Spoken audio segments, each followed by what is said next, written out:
Behind the compassion is rhetoric that tries to pass off itself as giving way. You impart unto me yet another discourse, barely sustained by elliptical mantras, unresolved, petty logic, which yet you see as grand because it is your own brand.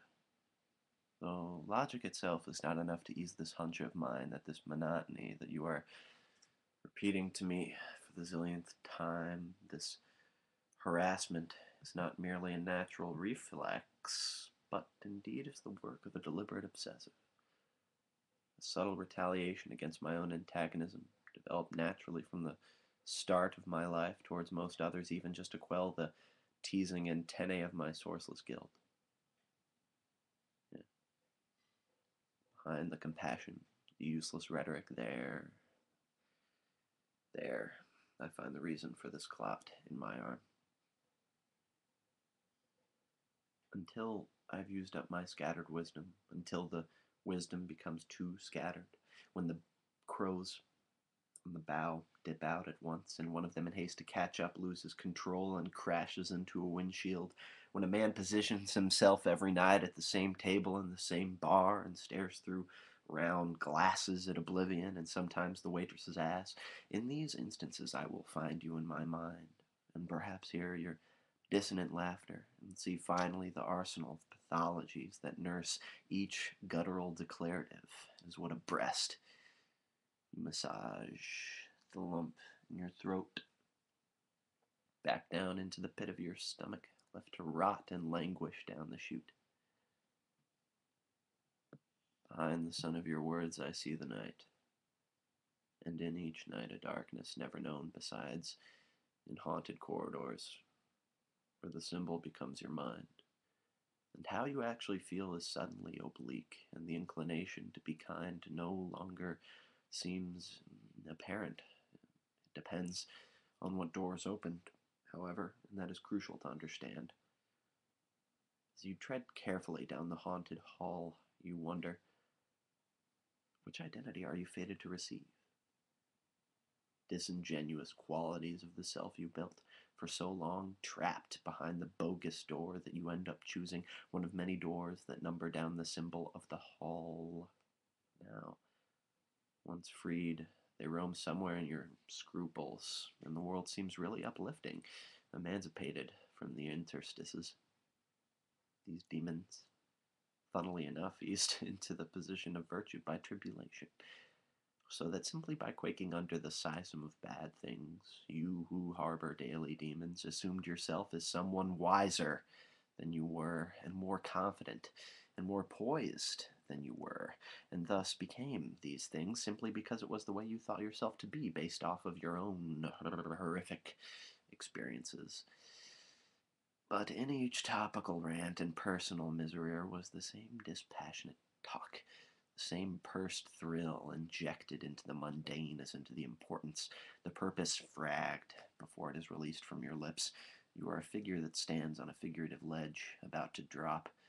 You are a sanity forgotten, and thus judged insane by all except for me. But I never will understand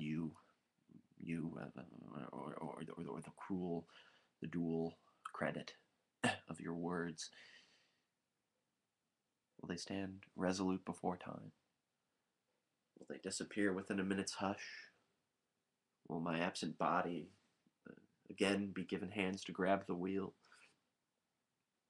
Each is a petty circumstance compared to what I could have had, and even when I receive that, there's always some trouble about it, so that it never appears right. Even when I fix it, the stain remains, like red wine on white linen. The totem of this life of mine is given to you, and I am left to cultivate my brain and hear the pulse that snickers in the wrist, and only know an image of the rain upon your hair as my eyes opened while we kissed. They shone in the gray afternoon like orbs of condensed space, reflecting all but what they are. That is the image I am condemned to remember, as though by reflex. When my eyes opened, I noticed that yours were not. Dark eyelashes dipping upwards. Solemn girl. the brow contracting and then relaxing as if shaking off some cosmic pain, some ever-loving assumption that could redeem you and destroy me in the cage I built for us to starve together in disembodied guilt.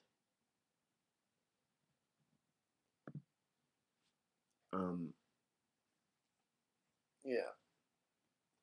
That poem is called Petty Circumstance. And it's just about, in my opinion, it's about the idea of someone going through a lot of shit and then having that define you. You know? Shit that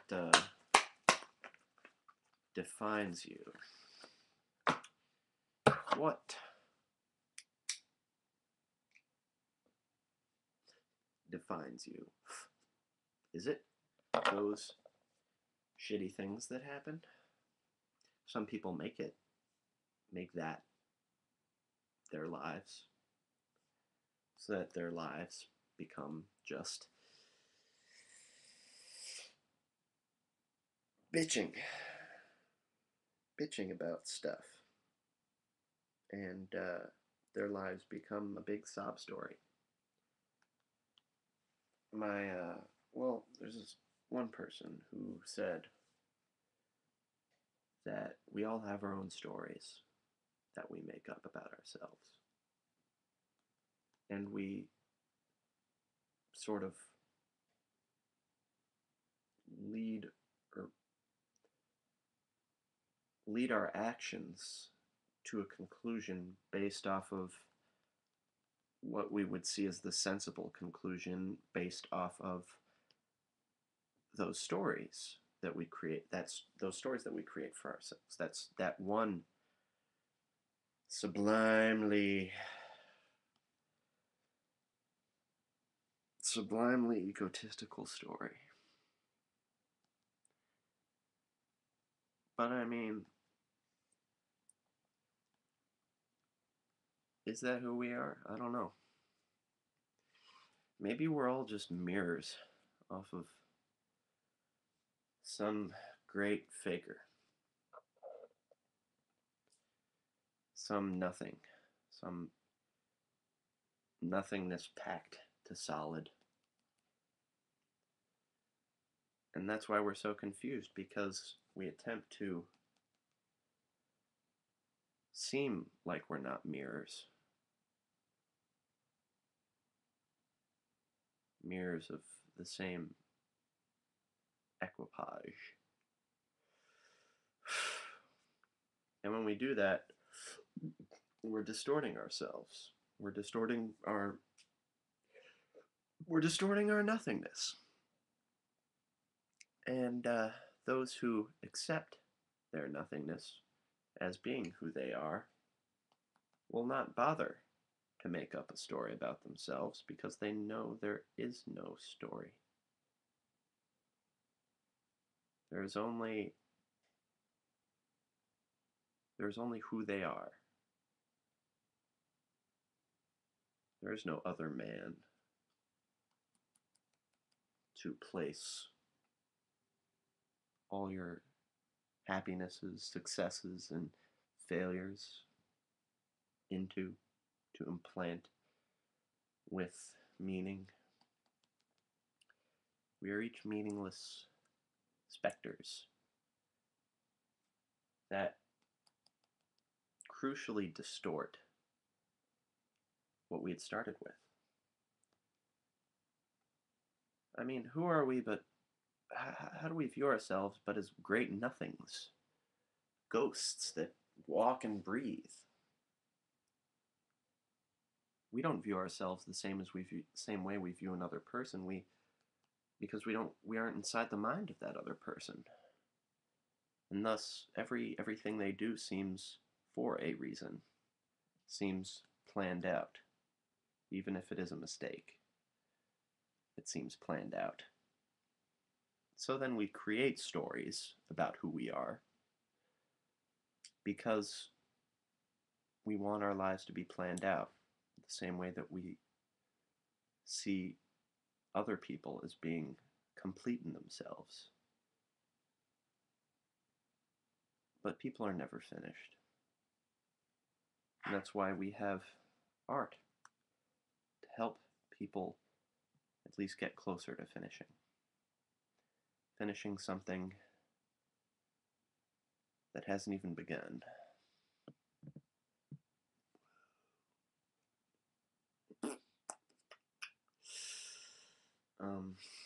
There it is.